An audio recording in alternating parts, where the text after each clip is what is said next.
What if I told you that an international airline actually posted a $1.5 billion net profit specifically because the US dollar got weaker? I mean, it completely defies all the usual rules of international trade. Right. It makes no sense on the surface. But in 2025, LATAM Airlines turned this massive macroeconomic headwind into an absolute money printing machine.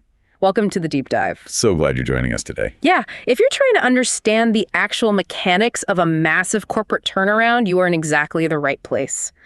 Today, we are looking at the operational and financial architecture behind LATAM Airlines Group's record-breaking 2025 performance. And we're getting this directly from the source. We've spent the week just poring over the entire transcript of LATAM's Q4 and full year 2025 earnings call. Yeah, we like to bypass the PR spin around here. Exactly.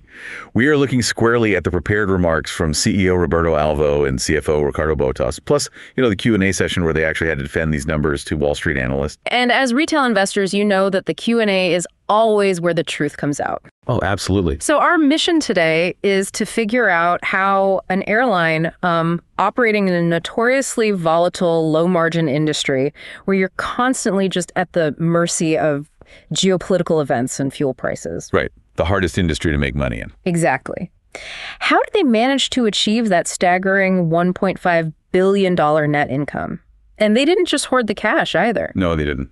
They expanded the fleet, rewarded shareholders, and hit all-time highs in both customer and employee satisfaction. Oh. We really want to know the structural why and how behind this.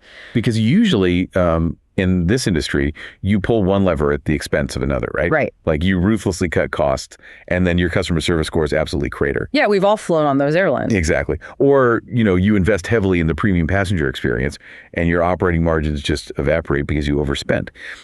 But LATAM managed to optimize all of these variables simultaneously. So let's start right there with those margins, because the sheer scale of the 2025 success is, well, it's the foundation we need to establish before we can dissect the strategy. Right, the headline numbers. Yeah, the headline numbers.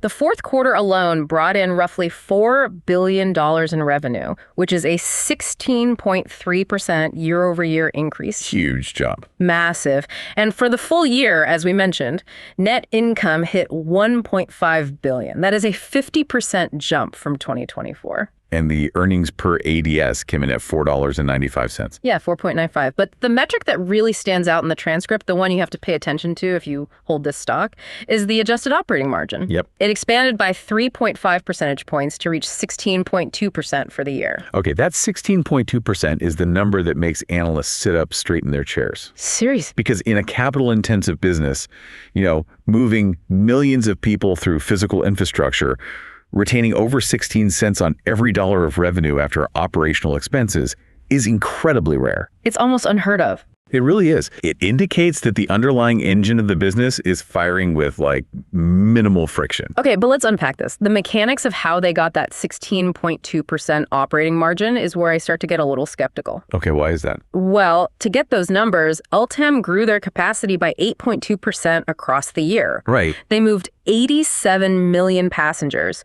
with 23 million of those in Q4 alone. Now, let's be real.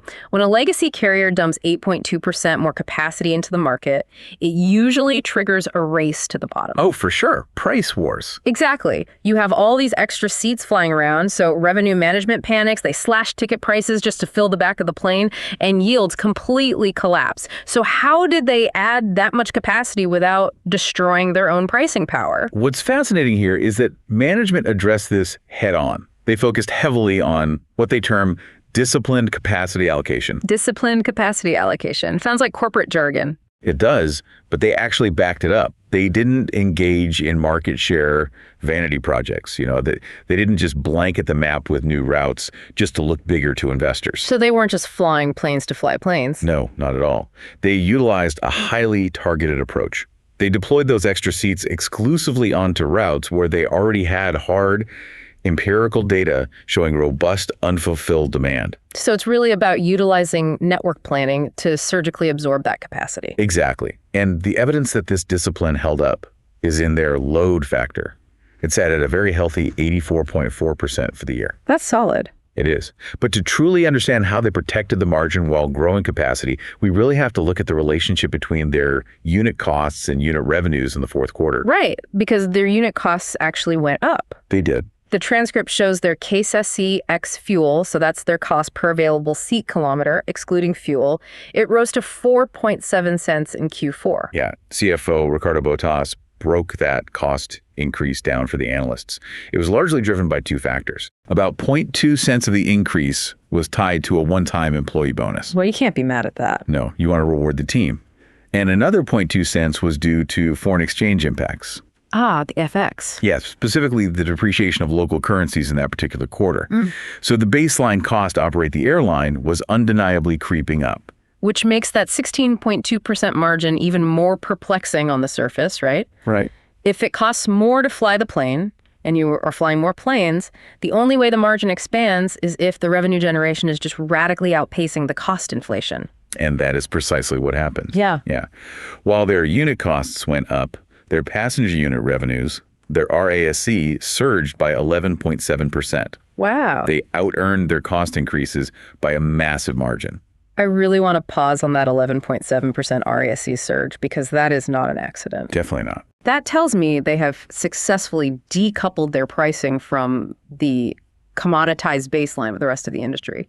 I mean, they're putting a product in the market that consumers are actively willing to pay a premium for, even as capacity expands. Right. They aren't just capturing demand, they're capturing high quality demand. They really are. And a massive piece of how they're capturing that high quality demand and managing those costs comes back to the macroeconomic environment. Okay, here we go. You noted the foreign exchange impact on their Q4 unit costs earlier. This was actually a major focal point during the Q&A session with the analysts. Yeah, it was. And it reveals a highly counterintuitive dynamic about LATAM's whole business model. Honestly, this was my favorite part of the entire earnings call. Michael Linenberg from Deutsche Bank got on the line and asked CEO Roberto Alvo a very direct question about currency. He pointed out that over the last 12 months, the U.S. dollar had depreciated by about 10% against the local South American currencies in LATAM core markets. Right. And it's the classic international aviation dilemma, right? You earn revenue in a basket of local currencies, but your massive capital expenses, your aircraft leases, maintenance reserves, spare parts, and, jet fuel. Basically everything expensive. Everything. It's all priced globally in US dollars. Exactly. And Roberto Alvo's response completely flipped the script on how we usually think about currency strength. It really did. He stated plainly that a stronger local currency, meaning a weaker US dollar, is actually a net positive for LATAM. He used a great analogy, explaining that their domestic markets in Brazil, Chile, and elsewhere essentially function as import industries. Which is a brilliant way to conceptualize it. Yeah, explain that a bit more. So think about it. If you are operating a domestic flight between Sao Paulo and Brasilia, you are selling those tickets in Brazilian reais. Right, local currency. But the fuel in the wing and the lease on the aircraft itself are paid in US dollars.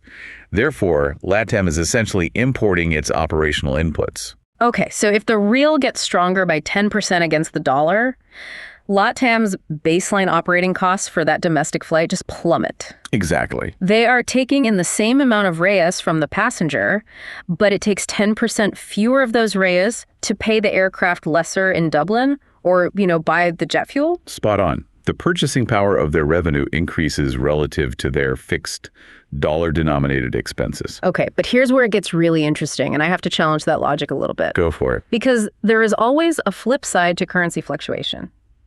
If a local currency is surging, that is fantastic for importing jet fuel, absolutely.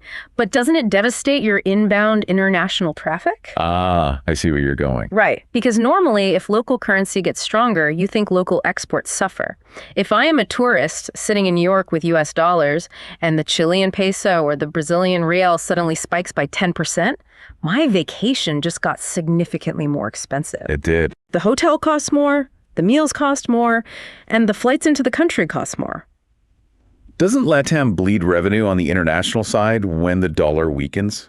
It is a totally valid concern, and it's exactly why analysts probe these currency shifts so hard. However, Alvo provided the broader context that explains why LATAM still wins in this scenario. Okay. You have to look at the distribution of their point of sale. LATAM's passenger base is heavily weighted towards South America. Right. They are primarily selling tickets to South Americans, not to North Americans or Europeans. I see. So the demographic balance is the key here. Precisely. When the local currency gets stronger, South Americans experience a sudden surge in global purchasing power. Their domestic money suddenly goes much further abroad. Oh, that makes total sense. So instead of choosing a domestic vacation, a family in Santiago or Sao Paulo is suddenly booking long-haul international flights to Miami, to Madrid, to Orlando. Because those foreign destinations just effectively went on sale for them. And long-haul international tickets inherently carry a higher yield than domestic hops. Much higher. So that surge in outbound, high-yield international travel from local residents vastly overcompensates for any marginal drop in inbound foreign tourism. It highlights an incredibly sophisticated understanding of their own network elasticity. They know that their specific customer base is highly responsive to currency-driven purchasing power. Yeah, they really know their passenger. A weak dollar isn't just a cost saver on the fuel side. It acts as a direct catalyst for their most profitable international passenger segments. That is a phenomenal structural advantage. It essentially means they have an organic, built-in hedge against US dollar weakness that actually accelerates their margin. Exactly. Now, if we follow this thread of local purchasing power and international travel, it naturally leads us to look at what else is flying on those long-haul international routes, specifically the cargo sitting in the belly of the aircraft. Right, because the cargo division is often treated as an afterthought in passenger airline analysis. But for a legacy carrier with a massive wide-body network like LATAM, it is a critical revenue pillar. It is. But if they're doing so well, why did cargo drop almost 10% in the last quarter? Yeah, that Q4 number looked a bit rough on paper. It did. Cargo revenues actually dropped 9.6% in the fourth quarter year over year, even though the full year cargo revenues were up. Right. When I see a near 10% drop in Q4 cargo for a major logistics player, my immediate thought is this a red flag for the global supply chain? Is demand drying up in South America, or is it just a glitch in the spreadsheet? Well, CFO Ricardo Botas was very quick to contextualize that 9.6% drop during the call. He explained that it wasn't a structural decline in demand, but rather a classic base effect. Meaning they were comparing themselves to an anomaly. Exactly. The fourth quarter of 2024 was historically abnormal for air freight yields. Ah, okay. Comparing a stabilized, healthy Q4 2025 against an off-the-charts Q4 2024 creates the illusion of a contraction.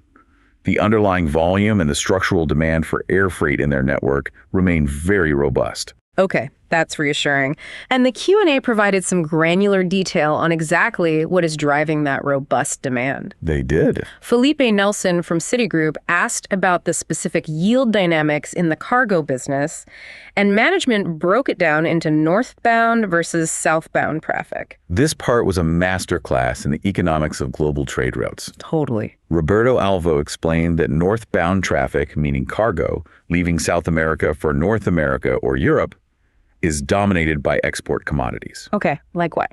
We are talking about raw materials and perishables. Salmon from Chile, cut flowers from Colombia, asparagus from Peru. Okay, so products that have a strict shelf life and absolutely require the speed of air freight, but ultimately they have a relatively fixed lower ceiling on what the shipper can pay for transport before the margin disappears. Right. I mean, you can only charge so much to fly a box of asparagus. Exactly. You hit a ceiling pretty quick. But southbound traffic flights originating in the US, Europe, or Asia heading down into South America is import traffic. Right. And the profile of those goods is entirely different. Southbound cargo is dominated by high-value technological and manufactured goods. Like electronics, specialized medical equipment, pharmaceuticals, heavy machinery parts. Yes. The value density of a pallet of smartphones is exponentially higher than a pallet of flowers. Obviously. Which means the shipper is willing and able to pay a significantly higher yield to secure that belly space. Okay, and this is where the cargo dynamics directly intersect with our previous discussion about the US dollar. Exactly. What happens when the local South American currencies get stronger? The local populations and businesses have more purchasing power. Which means they buy more imported goods, they buy more laptops, more medical equipment, more iPhones. So a strong local currency acts as a massive demand stimulant for that high-yield southbound import traffic. Yes, and management explicitly pointed this out on the call. They noted that the appreciation of local currencies is expected to drive higher import demand into the region, which keeps those high-margin southbound cargo yields robust moving forward into 2026. It really is a perfectly interlocking ecosystem. A weak U.S. dollar lowers their fuel and lease costs. It stimulates high-yield international passenger travel out of South America and simultaneously supercharges the demand for high-yield cargo imports flying back into South America. It's incredible. It's a triple bottom-line benefit derived from a single macroeconomic shift. They also noted that Q1 cargo volumes always see some volatility due to the Chinese New Year. Oh, right. Yeah, because it temporarily halts a massive amount of Asian manufacturing output. It's just a good reminder that managing an airline's cargo capacity requires constant real-time adjustments to global supply chain rhythms. Definitely. Now, speaking of adjusting to the customer, I want to pivot back to the passenger cabin. We know local purchasing power is up and people are traveling internationally, but the transcript reveals exactly how they are traveling, and LATAM has clearly placed a massive strategic bet on moving up market. They really have. Yeah. The premium revenue numbers are outpacing the broader network by a lot. Let's hear the number. Premium revenues grew by 14% year over year, which is notably faster than their total passenger revenue growth of 12%. Premium segments now constitute 23% of total passenger revenues. Almost a quarter of their passenger cash flow is being generated by the front cabins. Yeah. And they're backing that up with heavy capital investments. The transcript highlighted the opening of a new signature lounge in Lima, a new lounge slated for Guarulhos in São Paulo. Plus the rollout of wide-body Wi-Fi beginning in 2026. Right, and a completely new premium cabin design launching in 2027. So they are heavily investing in the physical product, what they call the hardware. Okay, but let me push back here again. Because upgrading hardware is the oldest playbook in aviation. Every few years, an airline announces a new seat design, they roll out a fancier lounge, slap a premium label on it, and try to hike the fares. So what does this all really mean? Consumers are incredibly cynical about airline quality. Does a new lounge in Lima really justify a 14% growth in premium revenue? Are people really paying 13% more just for a slightly nicer lounge? Or is there something deeper here? If we connect this to the bigger picture, Ricardo Botas addressed the strategic intent behind this. He described it as a virtual cycle that they're actively managing. A virtual cycle. Yeah. The goal isn't just to charge a higher fare for a nicer seat. The goal is to fundamentally alter the demographic mix of their customer base. Oh, interesting. By heavily investing in the premium corporate traveler, LATAM is securing a revenue stream that is structurally immune to the volatility of leisure travel. Right, because corporate travel patterns don't care about school holidays or minor macroeconomic dips. Exactly. A family might downgrade their vacation plans if inflation ticks up, but a multinational corporation still needs its executives flying between São Paulo and Miami to close deals. They don't have choice. Right. And Roberto Alvo confirmed that the corporate sector has fully recovered. But more importantly, LATAM is actively gaining market share in that sector. They are successfully pulling the most lucrative, recession-resistant travelers away from their competitors. And the mechanism they use to lock those corporate travelers in is the LATAM Pass loyalty program. Yes. The scale of this program is just staggering. The transcript notes they have 54 million LATAM Pass members. And the financial gravity of that membership base is immense. Those 54 million members account for nearly 60% of LATAM's total passenger revenue. Wait, 60%? That is an unbelievable concentration of revenue inside a proprietary ecosystem. It is. When 60% of your ticket sales are coming from people who are actively accumulating your specific loyalty currency, the switching costs become insurmountable for a competitor. Exactly. Even if another airline offers a slightly cheaper corporate fare, the traveler won't take it because they want the status, they want the lounge access, and they want the miles. It creates a deeply captive audience. But to go back to my skepticism about whether new seats and lounges are enough to sustain this. Well, CEO Roberto Alvo actually agrees with you. Wait, really? Yes. An analyst specifically asked him about the competitive landscape, noting that other airlines are also upgrading their premium cabins. Alvo's response was arguably the most insightful moment of the entire call. What do you say? He stated that you cannot win demanding premium customers with just hardware. Anyone can buy a nice seat from a manufacturer. That's true. To actually retain that 14% premium growth, you need software. And by software, he meant the 41,000 employees of LATAM.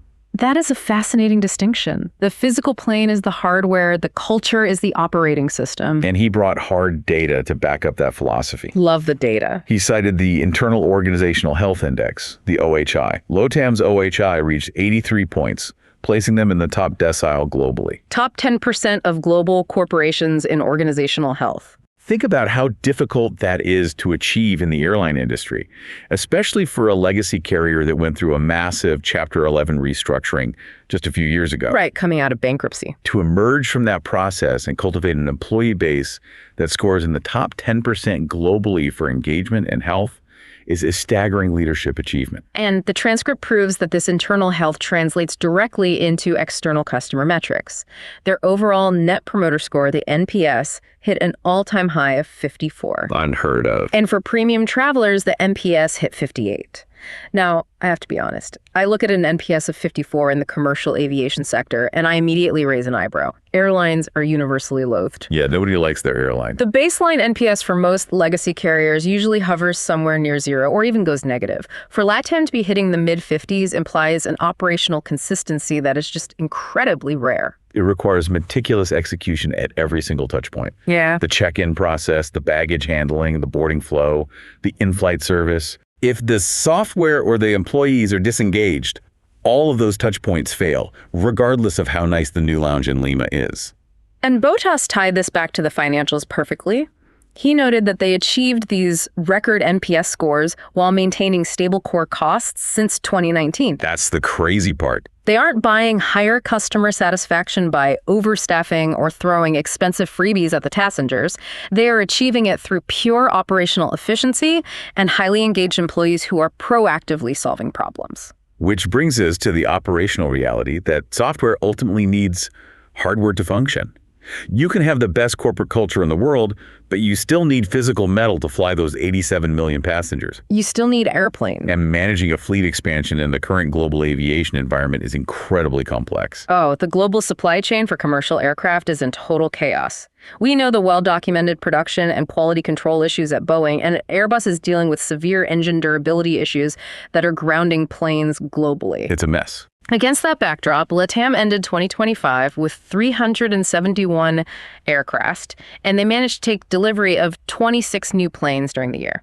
And looking ahead to 2026, there are guidance projects taking delivery of 41 more aircraft. Taking 41 aircraft in a single year while the manufacturers are struggling is aggressive. But what really stood out in the transcript wasn't just the sheer number, it was the specific type of aircraft they're integrating. Yes, this is key. They're bringing in 12 Embraer E2s, specifically targeted for the domestic Brazilian market. The Embraer E195-E2. This is a very deliberate and strategic network decision by management. Which surprised me because the golden rule of airline cost management is fleet commonality. Right, keep it simple. You want as few aircraft types as possible. LATAM operates a massive fleet of Airbus A320 family aircraft for their narrow-body routes. Introducing a completely different manufacturer like Embraer introduces immense complexity. Oh, absolutely. You need different pilot certifications, different maintenance protocols, separate spare parts inventories. Why take on that massive organizational headache? Why specifically Embraers for Brazil?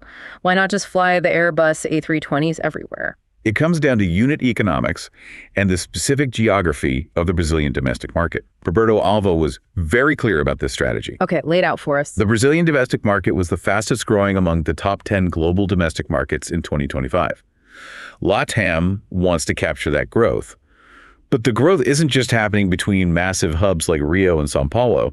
The growth is heavily fragmented across secondary and tertiary cities. And this is where the Airbus A320 becomes a liability. Exactly. The A320 is a fantastic machine, but it's a large narrow body, typically holding around 170 to 180 seats.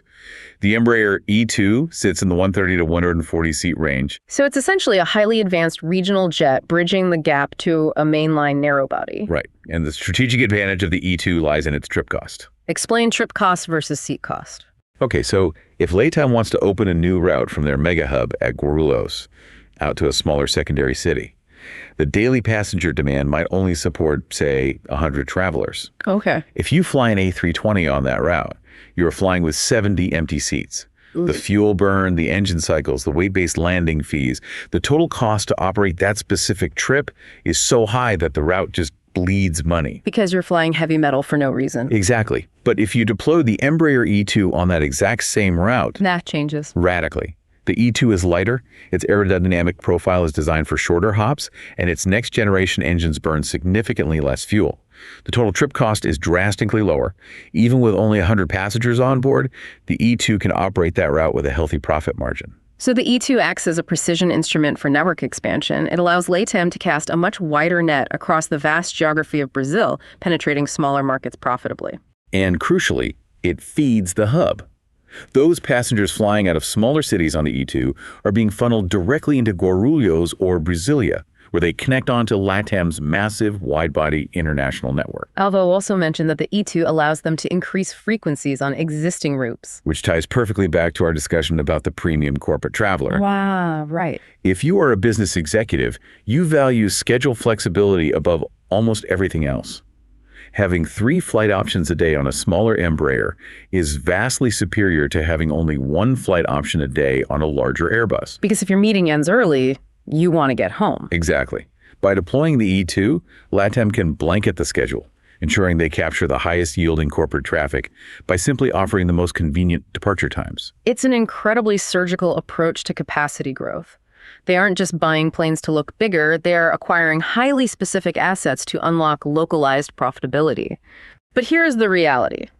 Acquiring 41 aircraft, whether they are Embraers or Airbuses or Boeings, requires an astronomical amount of capital. We are talking billions of dollars. Which brings us to the final piece of the puzzle, and arguably the most impressive part of the 2025 story. The balance sheet. LATAM's balance sheet fortitude and their capital allocation strategy. We really need to dissect how they are paying for this massive fleet expansion while simultaneously deleveraging the company and returning cash to shareholders, because the cash generation metrics they reported are staggering. They really are. In 2025, LATAM generated $3.3 billion in adjusted operating cash flow. That is $3.3 billion of actual liquid cash generated by the core operations of flying planes and moving cargo. And Ricardo Botas detailed their 2026 capital expenditure, their CapEx, at $1.7 billion net of financing. So they are generating $3.3 billion in cash and reinvesting $1.7 billion of it back into the physical infrastructure of the airline. That leaves a massive structural surplus of free cash flow. And they have deployed that free cash flow to fundamentally bulletproof the balance sheet. Their adjusted net leverage ratio dropped to 1.5x. For context, carrying a net debt load that is only 1.5 times your annual earnings in the commercial aviation sector is almost unheard of. Airlines are historically heavily leveraged entities. Extremely leveraged. Botas specifically noted that this 1.5x ratio is well below their own internal maximum policy ceiling of 2x. Furthermore, their total liquidity sits at $3.7 billion. That is cash and available credit facilities equating to 25.7% of their last 12-month revenues. They have built an absolute fortress of liquidity. But the financial metric that completely blew my mind was the reduction in their cost of debt. Let's talk about that. The transcript details that over the last 2 years, they successfully executed refinancing exercises that dragged their weighted average cost of debt down from 10.7% in 2023 to just 6.6% by the end of 2025. A 400 basis point reduction in the cost of debt. Now, wait, I have to push back hard on this. We are operating in a global macroeconomic environment where interest rates have been aggressively hiked by central banks and held higher for longer. Capital is more expensive today than it has been in a decade. Right. How is it mathematically possible for an airline to slash its borrowing costs by 4% in a high interest rate environment? This raises an important question, and it really speaks to the sophistication of their Treasury Department. It isn't magic. It is the direct result of that $3.3 billion in operating cash flow. Okay, how so? When you are generating that much raw cash, you don't need to go to the bond markets and issue new debt at current elevated interest rates to fund your operations. You are self-funding. Exactly. And because they are self-funding their growth, they can use their excess liquidity to selectively call and retire the older, highly expensive 10.7% debt that was likely issued during their restructuring phase when their risk profile was much higher. Oh, that's smart. They are systematically extinguishing their most toxic liabilities. Botas also noted they hold call options in 2026 and 2027 to potentially reprofile even more maturities. They are actively hunting down expensive debt and killing it with free cash flow. So the interest expense plummets, which means hundreds of millions of dollars that used to be wired to bondholders every quarter now stays inside the company. Exactly. And what are they doing with that retained capital? They are funneling it directly to the equity holders. The capital return metrics are massive. They distributed $400 million in interim dividends in the fourth quarter alone. Botas actually mentioned that they slightly missed their initial year-end net debt guidance, specifically because they chose to advance this $400 million dividend payment to December, rather than waiting. Which brought their total 2025 dividend distributions to $605 million. And they didn't stop there. On top of the dividends, they executed $585 million in share repurchases throughout the year. They are buying back their own stock, shrinking the equity float, and making every remaining share intrinsically more valuable. So to summarize your skepticism earlier, they're buying 41 airplanes, paying massive dividends over $600 million, buying back nearly $600 million in stock, and their debt cost went down 4%. Yeah. How does an airline suddenly become a cash machine? Right. Is this sustainable? It forces the question that analysts were clearly grappling with on the call. Is this a structural, permanent new reality for LATAM? Or did they just catch lightning in a bottle for 12 months? Can an airline sustain this level of cash generation? And what did Botas say? Ricardo Botas addressed the sustainability concern directly, pointing to the underlying operational mechanics. He stated that this financial performance is a direct result of more than 700 internal efficiency initiatives implemented across the company. 700 initiatives. That implies a granular, almost microscopic level of cost optimization. Very much so. We're talking about everything from renegotiating distribution contracts, implementing predictive maintenance algorithms to reduce aircraft downtime, optimizing single-engine taxi procedures to save fractional amounts of jet fuel, right-sizing their real estate footprint. It is a systemic cultural shift toward operational discipline. Botas emphasized that there is nothing structural in their cost environment that suggests this efficiency will degrade. This isn't a temporary cost-cutting measure. This is the new baseline operating system of the airline. And the forward guidance proves their confidence. Looking into 2026, they project generating adjusted leverage-free cash flow exceeding $1.7 billion, which is an increase from the $1.5 billion generated in 2025. So it's accelerating. Exactly. And they expect to maintain liquidity above $5 billion by the end of 2026. They are actively projecting that the cash engine will accelerate, not slow down. It is the definition of a structural turnaround.